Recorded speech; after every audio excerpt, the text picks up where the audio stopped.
Next நேர்களுக்கு என்னோட அன்பான வணக்கங்கள். இன்னைக்கு நம்ம குரு பயிற்சி பத்தி தான் பார்க்க போறோம். அதை நம்ம கூட பேசுறதுக்காக குருஜி டாக்டர் வீனஸ் பாலாஜி அவர்கள் தான் இணைஞ்சிருக்காங்க. வாங்க நிகழ்ச்சிக்குள்ள போகலாம். வணக்கம் சார். வணக்கம்மா. எப்படி சார் இருக்கீங்க? நல்லா இருக்கேன். நீங்க நல்லா இருக்கீங்களா? நல்லா இருக்கேன் சார். குரு பயிற்சின்னு சொல்லிட்டு இருக்காங்க. ஏன் சார் அது அப்படின்னா என்னன்னு சொல்லிருங்க சார். ஆக்சுவலா குரு பெயர்ச்சி பலன்கள் அப்படின்னு சொல்றது வந்து என்ன கேட்டீங்கன்னா ரொம்ப முக்கியமான பெயர்ச்சி பலன். காரணம் என்னன்னா குரு ஒரு ராசியில இருந்து அடுத்த ராசிக்கு போறதுக்கு ஒரு வருஷம் எடுத்துப்பாரு முதல்ல. அதே போல குரு அப்படின்னு சொல்லக்கூடியவர் வந்து இயற்கை சுப கிரகம் முதல்ல. அதனால இந்த குரு பெயர்ச்சி நடந்தாவே பாத்தீங்கன்னா பல்வேறு விதமான மாற்றங்கள் ஒவ்வொரு ராசி என்பவர்களுக்கும் நடக்கும். அதுல முக்கியமா குரு பயிற்சி வந்துச்சுன்னா என்ன ஆகும்னா முதல்ல தனக்காரகன் குரு அப்படின்னு சொல்லுவோம். அதனால பாத்தீங்கன்னா அந்த குரு பெயர்ச்சி ஆகும்போது நிறைய பொருளாதார வளர்ச்சிகள் பல்வேறு விதமான ராசிகள் பெறுவதற்கான வாய்ப்புகள் உண்டு. முதல்ல பினான்சியல் நீட்ஸை ஃபுல்ஃபில் பண்ணுவார் முதல்ல. அடுத்தது வந்து பாத்தீங்கன்னா குரு சுப கிரகம் சொன்னா சுப நிகழ்ச்சிகளை நடத்தி வைப்பார்.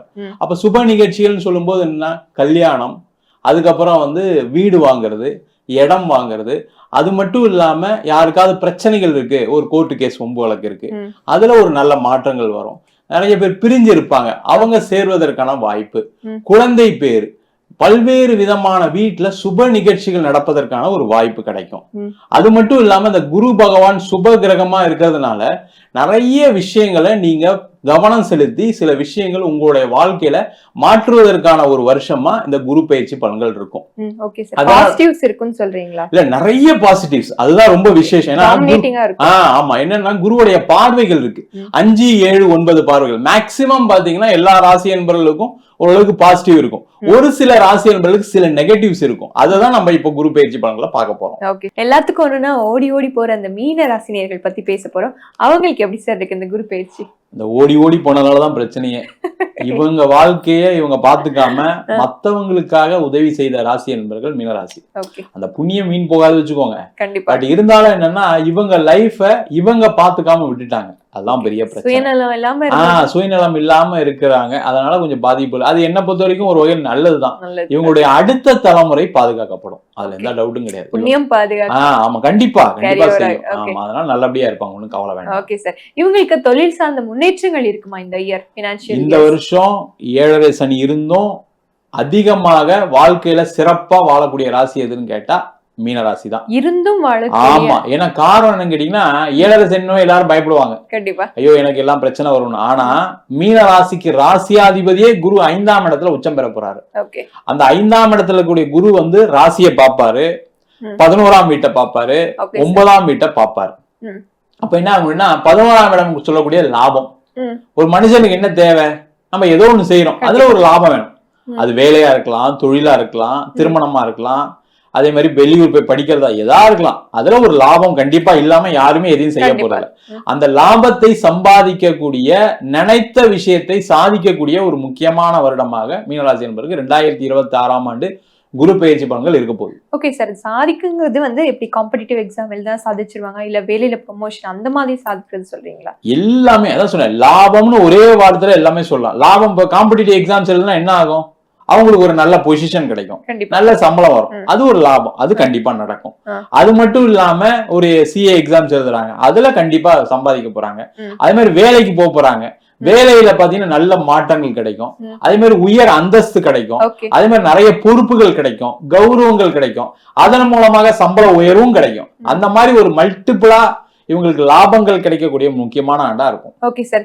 ஒர்க் சூப்பரா இருக்குன்னு சொல்லிட்டீங்க. அடுத்ததா வருது பர்சனல் லைஃப் தான். பர்சனல் லைஃப் எப்படி சார் இருக்கு? காதல், திருமணம், அது மாதிரி பர்சனல் லைஃப் வந்து நிறைய டெவலப்மெண்ட் இருக்கும். முதல்ல முக்கியமா பாத்தீங்கன்னா இந்த வருஷம் நிறைய மீனராசி என்பது காதலிப்பாங்க. முதல்ல காதலிப்பாங்க. அந்த காதல்ல வெற்றியும் கிடைக்கும். சரிங்களா? அந்த காதல் திருமணமாக மாறுவதற்கான வருஷமா இந்த வருஷம். Okay sir. இவங்க இதை தவிர்த்து கவனமா இருக்க வேண்டிய விஷயங்கள் என்னெல்லாம் சார் இருக்கு? கவனமா இருக்கிறதுனா என்னன்னா, இந்த ஒரு வாட்டி அட்டெம்ட் பண்ணா சில நேரம் மிஸ் ஆகும். ஓகே, வேணான்னு விட்டுற மாதிரி இருக்கும். அது மாதிரி இல்லாம ஒன்றுக்கு மேற்பட்ட முயற்சிகள் செய்வது சிறப்பு. காரணம் ராசியிலே சனி இருக்கும்போது என்னன்னா காலையில 6 மணிக்கு அலாரம் வச்சு எந்திரிப்பாங்க. ஆனா அலாரத்தை ஆஃப் பண்ணிட்டு எந்திரிக்கிறது 7:30 மணிக்கு எந்திரிப்பாங்க. அந்த மாதிரி இருக்கும்போது என்ன ஆகும், அந்த முயற்சி தோல்விடும். சரி, நம்ம எந்திரிக்க முடியாது அப்படின்னு விடாம அடுத்த நாளும் 6 மணிக்கு எந்திரிப்பேன் அலாரம் வச்சாங்கன்னா கண்டிப்பா எந்திரிச்சு. Okay sir. வீடு வாகனங்கள் வாங்குற வாய்ப்புகள், வீடு வண்டி வாகனம் எல்லாமே அதிகப்படியான வாங்கக்கூடிய ஒரு அற்புதமான ராசி மீனராசி இந்த வருஷம். ஒண்ணு பூர்வீக சொத்து கிடைக்கக்கூடிய நேரம். பூர்வீக சொத்து. ஆமா, பூர்வீகத்துல வீடு கட்டக்கூடிய நேரம்.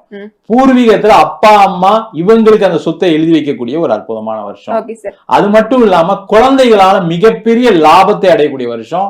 குழந்தைகளால ஒரு பேர் புகழ் கிடைக்கும், குழந்தை பேர் கிடைக்கக்கூடிய வருஷம். இரண்டாவது குழந்தைக்கு முயற்சி பண்ணக்கூடியவர்கள் இரண்டாவது குழந்தை பெறக்கூடிய முக்கியமான வருஷம். Okay sir. வம்பு வழக்குகள்ல இருந்து விடுபடுற வாய்ப்புகள் இருக்கா? எல்லா விதமான வம்பு வழக்குகள் எல்லாமே இவங்களுக்கு சாதகமா முடியும்.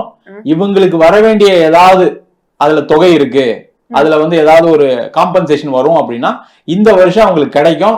ஆனா அதுக்கான முயற்சிகள் நிறைய பண்ணணும். இவங்க தான் பண்ணணும். இவங்க ட்ரை பண்ணணும். நிறைய மீனராசி என்பது வந்து அப்படியே நேரா கிடைக்குமான்னு கேட்டா கிடைக்காது. உட்கார்ந்துட்டே இருந்தா கிடைக்காது. அதிகமான முயற்சிகள் பண்ணாங்க கண்டிப்பா கிடைக்கும். Okay sir. அப்போ வயதானவர்களுக்கு பெண்களுக்கு இந்த டைம் சூப்பரா இருக்குன்னு சொல்லலாம். 100% முக்கியமா பெண்கள். ஏன்னா மீனராசி அப்படின்னு சொன்னவே பெண் ராசி தான். ரொம்ப நேர்மையா, ஒழுக்கமா, நியாயமா மத்தவங்களுக்காக உழைக்கக்கூடியவர்கள், ஒரு பெரிய பெரிய கம்பெனில ஹெட்டா இருக்கக்கூடியவர்கள், அட்வைசரா இருக்கக்கூடிய மீனராசி பெண்கள் தான். அவங்களுக்கு இந்த வருஷம் பெரிய கௌரவம் கிடைக்கும், பட்டங்கள் பதவிகள் கிடைக்கும், சம்பள உயர்வு கிடைக்கும். தொழில் செய்யக்கூடிய பெண்களுக்கு அதிக லாபங்களை சந்திக்கக்கூடிய முக்கியமான ஆண்டா இருக்கும். Okay sir. இவங்க இதை இன்னும் பாசிட்டிவ் ஆகிறதுக்கு எந்த கோயிலுக்கு சார் போலாம்? இவங்களை பொறுத்த வரைக்கும் என்ன பண்ணணும்னா, பாசிட்டிவ் ஆகிறதுக்கு முக்கியமா செல்ல வேண்டிய கோவில் வந்து மகாலட்சுமி வழிபாடு பண்றது நல்லது. மகாலட்சுமி முக்கியமா வியாழக்கிழமை அன்னைக்கு காலையிலயோ இல்ல மாலையில வழிபாடு பண்ணா ரொம்ப நல்லது. மகாலட்சுமிய குபேரனோட சேர்த்து வைத்து வழிபாடு செஞ்சாங்க அப்படின்னா இந்த வருஷம் குபேர யோகம் பெறக்கூடிய முக்கியமான ராசியாக மீனராசி அமையும். Okay sir. இவங்களுக்கு எந்த அளவுக்கு சார் பாசிட்டிவ் பர்சன்டேஜ்? பாசிட்டிவ் அப்படின்னு சொல்லும் போது 85% கொடுக்கலாம். 100% இருக்கு. அந்த ஒரு 15% 7.5 சனி இருக்கிறதுனால 85% சொல்லியிருக்கேன். கண்டிப்பா சார். கண்டிப்பா. நன்றி சார். நன்றி.